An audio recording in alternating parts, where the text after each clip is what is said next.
안녕하세요. 코랄 데브보드 제7강을 시작하도록 하겠습니다. 이번 시간에는 TPU에 대해서 한번 알아보도록 하겠습니다. 먼저 TPU란 텐서 프로세싱 유닛의 약자입니다. 2016년 5월 구글 I/O에서 발표되었는데요. 텐서플로우를 위해서 특별히 설계되었다고 합니다. TPU들마다 각기 다른 성능을 가지고 있는데요. 코랄 데브보드에 탑재된 TPU 같은 경우에는 4 트릴리언 오퍼레이션 퍼 세컨드가 탑재되어 있다고 합니다. 여기서 TOPS는 부동소수점 계산을 가지고 하나의 성능을 나타내는 GPU인데요. 플롭스라고 이제 플로팅이 앞에 붙어서 플롭스라고도 부르기도 합니다. 4 트릴리언 정도면은 어느 정도 비슷하냐면 우리 그래픽카드 1060 GT 엔비디아의 1060과 비슷한 성능을 가지고 있습니다. 네, 가격적인 면을 생각했을 때 텐서플로우를 돌리기 위해서 텐서 전용으로 나온 것이기 때문에 계산 능력에서는 월등하다고 할 수 있습니다. CPU랑 GPU를 비교했을 때도 CPU가 상당히 부동수준 계산이 느리기 때문에 GPU를 사용하는데요. 해당 GPU보다 엄청난 성능을 가지고 있어서 또 메모리도 꽤 많은 양을 가지고 있다고 나와 있습니다. 아무튼 이 TPU가 탑재되어 있기 때문에 TPU를 한번 사용해 보도록 하겠습니다. 시작하기 전에 수화 파일을 생성해 줄 건데요. 메모리가 탑재된 TPU도 있고 탑재가 되지 않은 메모리도 있는데요. 여기서는 시스템상의 메모리를 사용하므로 수화 파일 이용해서 메모리를 확보해 주도록 하겠습니다. 먼저 콜로케이티드 수화 파일로 수화 파일을 생성해 줍니다. 이미 생성이 되어 있어서 이렇게 에러가 난 거고요. 권한 설정해 주고 영역 이미 설정되어 있어서 이렇게 나오고요. 마지막에 활성화까지 진행해 주시면 되겠습니다. 다음으로 이제 텐서플로우를 한번 불러와 보도록 하겠습니다. 이번에는 파이썬 스크립트로 바로 진행하도록 할 텐데요. 파이썬 3에서 import tensorflow에서 tf 그리고 mnest의 모델 셋들을 가져옵니다. mnest는 tf.dataset의 mnest 그리고 트레이닝 데이터들을 그대로 가져와 주고요. 마찬가지로 정규화 과정도 거쳐줍니다. 이렇게 되면은 이 x트레인들의 값이 전부 소수점으로 변환을 시켰기 때문에 여기서 그러면 값들이 전부 소수점 단위로 변환된 것을 알 수 있습니다. 그래서 소수점 연산이 더 중요해지는 것이고요. 그러면 이 부분에 대해서는 지난 시간에 만약 모델 생성이 제대로 되어 있지 않는 분들이라면 따라해서 모델 생성까지 이 부분까지 따라해 주시면 되겠습니다. 아니라면 만약 여기에 ml 폴더를 이동해서 ml 폴더 안에 모델스 안에 mlist 폴더가 있다면은 mlist 폴더를 불러와서 진행할 것이므로 그대로 진행해 주시면 되겠습니다. ml 폴더 안에서 파이썬 3로 스크립트를 열어줍니다. 여기에서 아까 텐서플로우를 다시 가져와 주고요.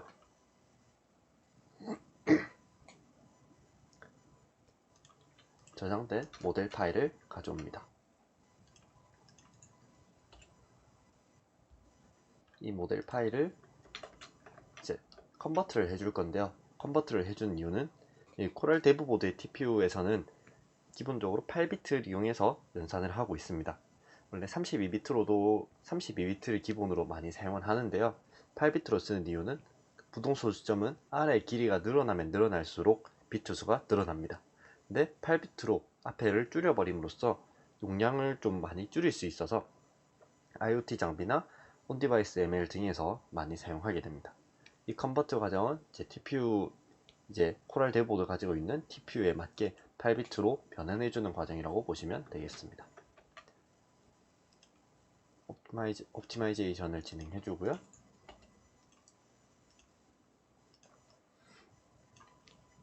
다음에 옵션 설정이랑 타입을 지정해 줍니다. 8비트로 전부 지정을 해 주었고요. 다음으로 이제 데이터를 생성을 해줄 건데요.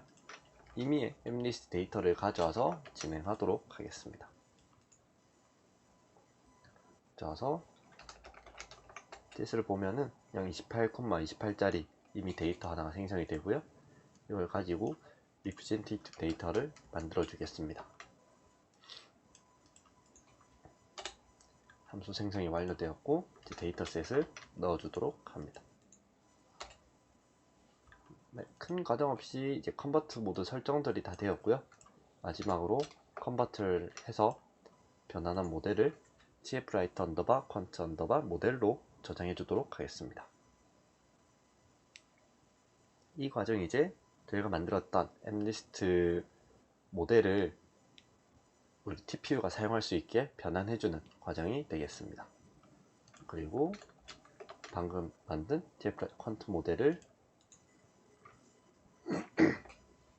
이쪽에 저장을 해줍니다. 그럼 용량이 한 10만 정도로 나온 것을 확인할 수 있습니다.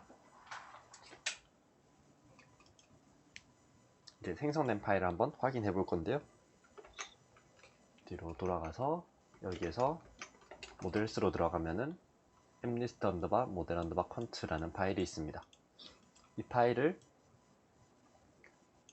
확인이 되었으면은 이제 TPU에 맞게 변환하는 과정을 거쳐주는데요. 이 부분 이제 8비트로 양자화된 과정이고 양자화된 데이터를 TPU에 맞도록 변환해주는 과정을 거쳐보겠습니다. 컬 명령을 이용해서 t값을 이제 HTPU 명령어를 사용해야 되기 때문에 해당 명령어 사용을 위한 파일을 설치해 보도록 하겠습니다. 다음으로 패키지를 가져오고 업데이트 후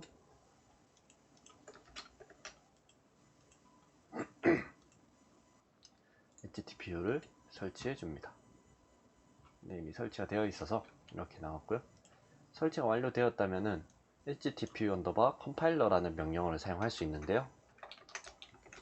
언더바 컴파일러에서 옵션을 여러가지 지정해 줄 수 있는데 일단 옵션 헬프 명령을 한번 보겠습니다. 헬프를 하면 버전 확인 등이 가능하고요. 네, 이렇게 버전 확인 그 외모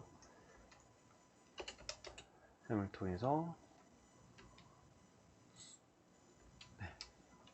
이거 없이 그냥 바로 변환을 진행하도록 하겠습니다. 리스트 언더바 모델 quant tfwrite를 지정해주면은 네, 양자화된 파일이 이제 새로 뒤에 HTPU가 붙어서 파일이 생성이 되었습니다. 이게 이제 TPU에서 사용할 수 있는 tfwrite의 하나의 데이터 모델이라고 보시면 되겠습니다. TPU로 이제 진행해 보도록 하겠습니다. 한 폴더 뒤로 가서 ML 폴더 안에서 진행하도록 하겠습니다. 파이썬으로 열고 tfwrite의 인터프리터를 가져옵니다. 이 부분은 이제 기본적으로 설치되어 있는 라이브러리입니다. 혹은 텐서플로우를 가져와서 여셔도 상관은 없습니다. OS로 가져오고요.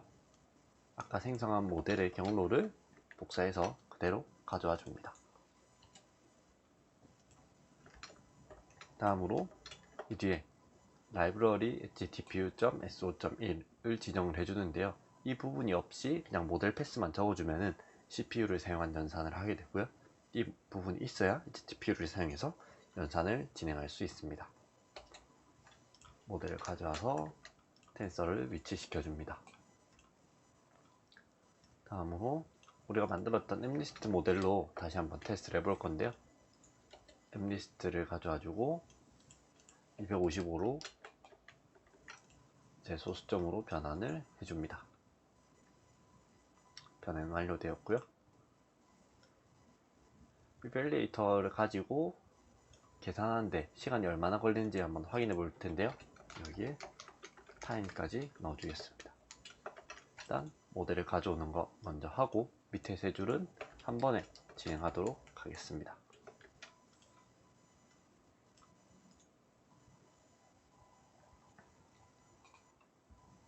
모델을 확인 중에 있고, 정확도는 약 9793 정도, 시간은 4초 정도가 소요된 것을 확인할 수 있습니다. 이렇게만 봐서는 지난번에 한 CPU랑 크게 차이가 있는지 확인이 어렵습니다. 그래서 내장되어 있는 물체 찾기, 그러니까 디텍션을 가지고 한 번 더 확인해 보도록 하겠습니다. 제일 처음으로 돌아와서 git 클론으로 tfwrite를 가져와 줍니다.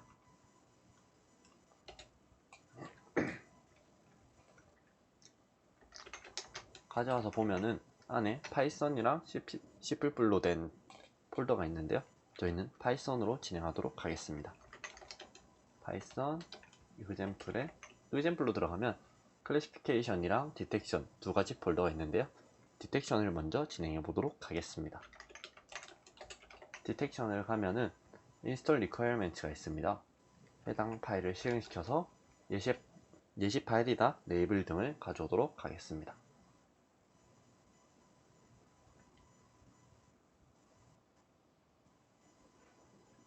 파일 가져오는 것은 이미지나 레이블 등이라서 크게 시간이 많이 소요되지는 않습니다. 네, 다 가져왔고 보면은 안에 이미지랑 모델이 있습니다. 이미지에는 그래스호퍼라는 게 하나가 있고, 모델 안에는 이 라벨과 SSD 모델이 두 개가 있습니다. 이 SSD 모델은 이제 물체를 찾는 모델인데요. 하나는 HTPU 버전으로 되어 있고, 하나는 일반 CPU를 사용한 버전으로 되어 있습니다. 이 두 가지를 각각 비교해 보도록 하겠습니다. 디텍션 폴더 안에서 파이썬으로 진행할 텐데요. 이미지 안에서 찾고, 모델 같은 경우는 모델 폴더 안에 처음에는 CPU로 바로 진행해 보겠습니다. 다음 레이블을 적어줍니다. 그리고 이미지 안에 그래스호퍼를 가져와 주고요. 출력으로 bmp 대신 1로 붙여주도록 하겠습니다. 네, 지금은 저희 모델이 CPU 형태의 모델이라서 시간이 한 개당 300ms 정도 소요된 것을 확인할 수 있는데요. 여기 위 파일에서 컨트롤 프로세스 뒤에 HTTP를 붙여서 TP를 이용해서 다시 한번 연산해 보도록 하겠습니다. 네, 그러면은 개당 처음에는 시간이 조금 걸릴 수 있는데요. 왜냐면 여기 나와 있듯이 이제 모델을 TPU 쪽에 위치시키는데 시간이 걸리기 때문입니다. 그 이후에는 개당 한 20ms가 조금 안 되는 정도로 연산이 완료되었습니다. SFTP를 이용해서 파일을 한번 열어보면은 지금 이런 식으로 나오게 되고요.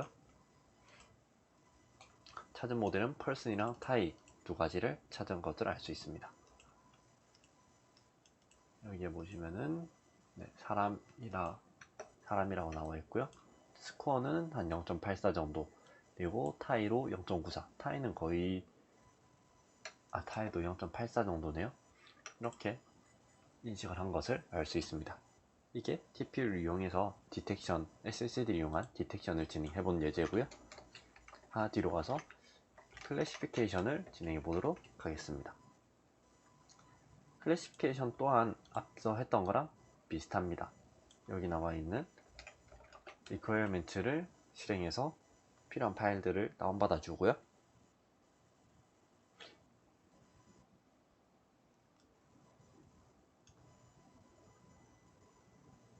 네, 다운로드가 완료되었습니다.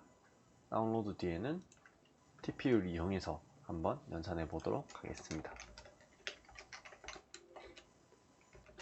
클래시피케이션 이미지에서 모델에 모델스, 모바일넷, 그리고 TPU로 바로 진행해 보겠습니다.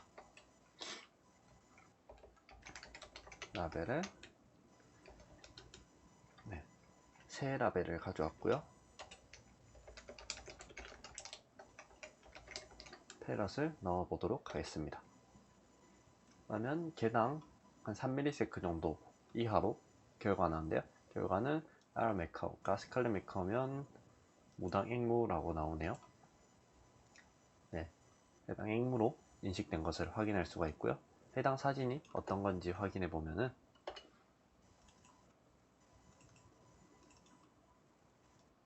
이 앵무가 나오게 됩니다. 근데 이 앵무가 아니라 이미지는 똑같은데 TPU 없이 다시 한번 진행해 보도록 하겠습니다. 네, 아까보다 시간이 한 3ms 안 걸렸는데 여기는 거의 한 147ms 정도로 늘어난 것을 알 수 있습니다. 정확도 리절트 같은 경우는 이쪽이 조금 더 높긴 한데 0.01 정도 차이라서 크게 큰 차이 없이 진행이 가능한 것을 알 수 있습니다. 그럼 이 외에도 다른 새 사진을 이용해서 인식이 잘 됐는지 한번 확인해 보도록 하겠습니다. 먼저 SFTP를 이용해서 새 사진을 좀 옮겨주고요. 총 3장의 사진을 업로드 하도록 하겠습니다. 그러면 벌드 ALD3으로 업로드가 되었고요. 빠르게 진행하기 위해서 TPU를 사용하겠습니다. 새 사진으로 이미지스 안에 벌드 언더바 1을 넣어주겠습니다. 그러면은 벌드 1 같은 경우는 파란색 새 사진인데요. 이스턴 블루버드라고 나옵니다. 이 이스턴 블루버드를 한번 검색해 보겠습니다. 이스턴 블루버드 새 자체가 이름으로 나오고요. 혹시나 궁금하신 분들은 해당 검색을 해보시면 되겠습니다. 여기서 또 새 2번을 해보면은 유러피안 로빈이라는 새로 나오는데요.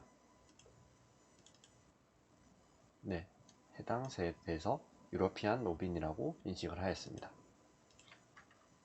마지막으로 벌드 3을 해보도록 하겠습니다.